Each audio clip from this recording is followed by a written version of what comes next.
Mga ka-Republic, ngayong araw opisyal na magsisimula ang Road to Redemption ng Barangay Ginebra. Unang araw ito na magbabalik sa team practice sa mga mag-aalak pagkatapos ng runners-up run sa katatapos na Commissioner's Cup. Inaasahan maraming pagbabago ang i-implement ni Coach Tim Cone dahil nga kailangan nilang magpakita ng bagong offensive and defensive scheme kung gusto talaga nilang makabawi. Hindi na maganda sa paningin ni Boss Al Francis Chua ang tatlong runner-up finish ng Ginebra.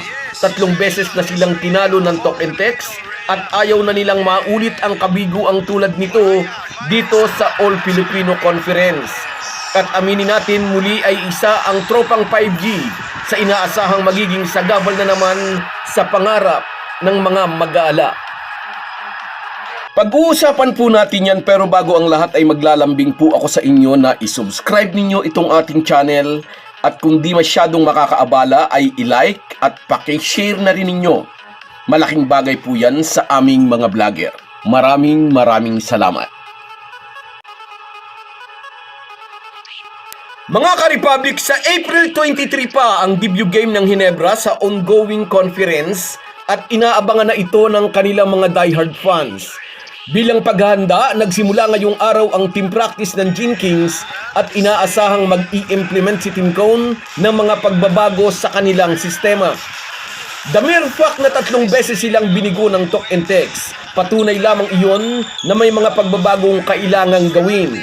May mga nagsasabi baka raw gamitin na trade asset si Jeremiah Gray di umano'y para makuha sa TNT ang playing rights ni Ray Parks Jr. Naririnig lang po natin at hindi natin sure kung ito ay may katotohanan. Gusto raw talagang kuhanin ng Ginebra si Ray Parks Jr.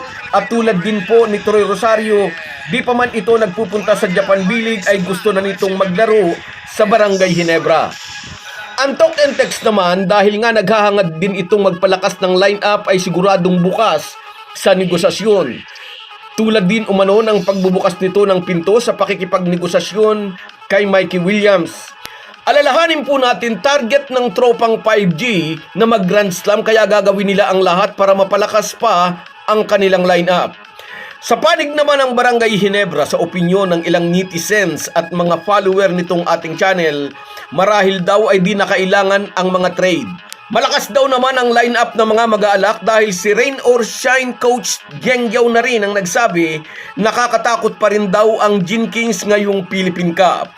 Malakas pa rin daw ang tropa ni Tim Cone kahit walang Justin Brownlee. Almost kalahati raw ng lineup ng Ginebra ay mga player ng Gilas, na totoo naman.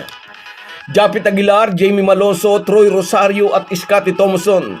Gilas players ang mga yan, na binabakapan ni na Arja Abarrientos, Ralph Coben Pusumal at Jeremiah Gray. Nariyan pa si Nards Pinto, Maverick Ahanisi, Aljon Mariano.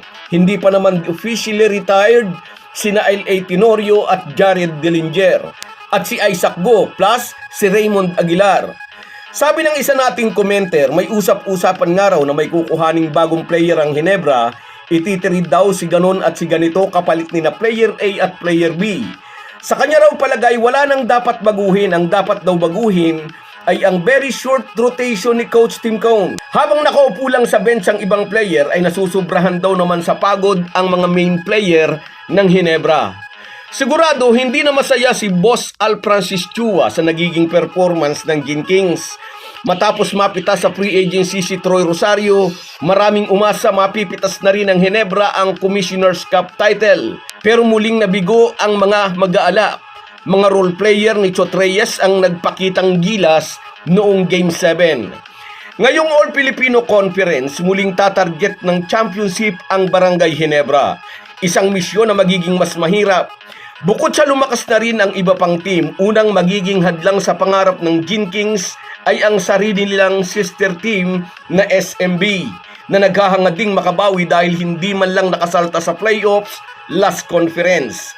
Inspired si Junmar Fajardo na pangungunahan ng Beermen dahil kabilang na siya sa 50 greatest player ng PBA. Pangaluwang hadlang sa pangarap ng Ginebra ay ang Talk and Text. Nabuksan ang pinto para sa tropang 5G para targetin ang Grand Slam kaya magiging extra motivated ang buong kupunan. Ilalaban nila ng dikdikan ng pambihirang pagkakataong maging Grand Slam champion. Samantala, sang-ayon nga po tayo sa sinabi ng ating isang subscriber, hindi kailangan ng Barangay Ginebra na mag-trade pa o kumuha ng ibang player. Malakas na ang kanilang lineup. Ang dapat mabago ay ang very short rotation ni Tim Cone. Huwag niyang sagarin sa pagod ang mga main players ng Ginebra upang makadeliver sa crunch time. So guys, yan lang muna. Hanggang sa muli. Kahit gaano po tayo kabisi ay huwag po nating kalimutan ang ating buhay espiritual. Lagi po tayong magpasalamat sa bawat araw na dagdag sa ating buhay. Malaki po ang maitutulong ng pananalangin araw-araw. Isang paalala po mula sa inyong Halo Halo Sports Republic.